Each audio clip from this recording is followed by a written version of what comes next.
Stadiums, arenas, and concert venues will be among the last places allowed to reopen. Small, independent venues are especially vulnerable. KCTV5's Betsy Webster shows you how they're working together to try and get some help.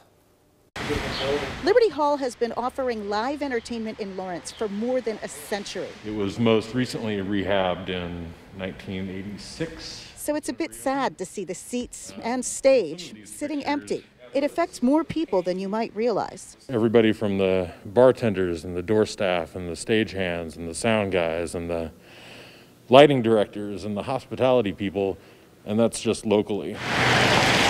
The marquee at the Granada in Lawrence now has a clever reference to the current crisis. The lyrics of a song by the Police, spaced out, trying to keep the vibe upbeat during a tough time. We can't sell live music as a carry-out item.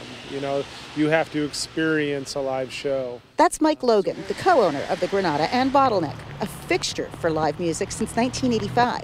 Stages at independent venues like his have been springboards for acts that later blow up big time.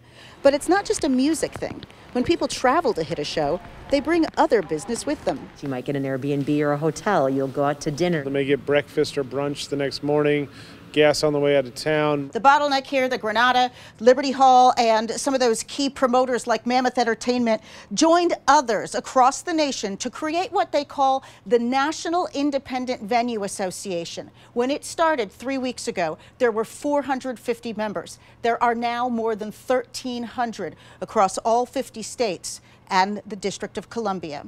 Hashtag Save Our Stages. They've pooled resources to lobby leaders on Capitol Hill for specialized assistance. Specialized because, well, music venues were among the first to close. They'll be in the last phase of those allowed to open, and even then... It's not just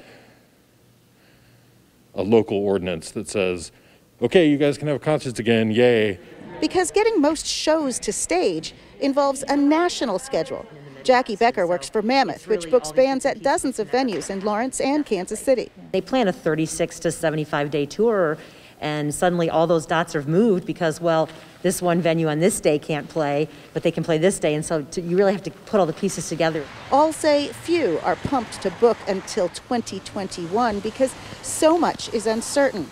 In the meantime, they'll be selling merch and changing up the marquees to keep inspiring in silence. Betsy Webster, KCTV5 News.